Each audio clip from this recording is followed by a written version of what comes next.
అండి. Welcome to Sai మేఘనా properties అండి. ఆస్తులను ఎలా చూసి కొనాలి? How to verify a property before buying అనే దాని గురించి ఈరోజు టాపిక్ అండి. సో, అన్నిటికన్నా మెయిన్ ఒక వస్తువును ఏ టైంలో కొనాలి? ఎంతకి కొనాలి? ఎక్కడ కొనాలి? అని తెలుసుకోవటమే మెయిన్ ఇంపార్టెంట్. సో, దానితో పాటు మీరు కొనాలనుకున్న ప్రాపర్టీని ఎలా చెక్ చేయాలి అంటే మేజర్ రోల్ అంటే జాగ్రత్తగా మీరు చూడాల్సినవి 2 మాత్రమే. వాటిల్లో ఫస్ట్ పాయింట్ వచ్చి paper verification. Second one physical verification. So, paper వెరిఫికేషన్‌లో మళ్ళీ చూడాల్సినవి ఆస్తికి సంబంధించి 30 సంవత్సరాల ఈసీని చెక్ చేసుకోవాలి. అదేవిధంగా 30 సంవత్సరాల లింక్ డాక్యుమెంట్స్‌ని వెరిఫికేషన్ చేయాలి. అసలు ఒరిజినల్ ఓనర్ ఎవరు? ఎప్పటినుంచో ఈ ఆస్తి వీళ్ళకి వచ్చింది. అదేవిధంగా హౌస్ ట్యాక్స్ ఉందా? ప్రాపర్టీ ట్యాక్స్ ఉందా?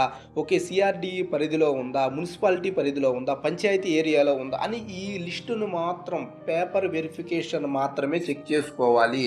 సో, నెక్స్ట్ వన్ను ఫిజికల్ వెరిఫికేషన్ వచ్చేసి ఖచ్చితంగా ఆ ప్రాపర్టీ దగ్గరికి వెళ్ళి ఫిజికల్‌గా మీరు ఎంక్వైరీ చేయాలి. అదే సరిహద్దుల వాళ్ళు, ఎలాంటి వాళ్ళు, ఏమైనా గొడవలు ఉన్నాయా అనే దాన్ని మీరు ఫిజికల్‌గా వెళ్ళి మాత్రమే తెలుసుకోగలరు.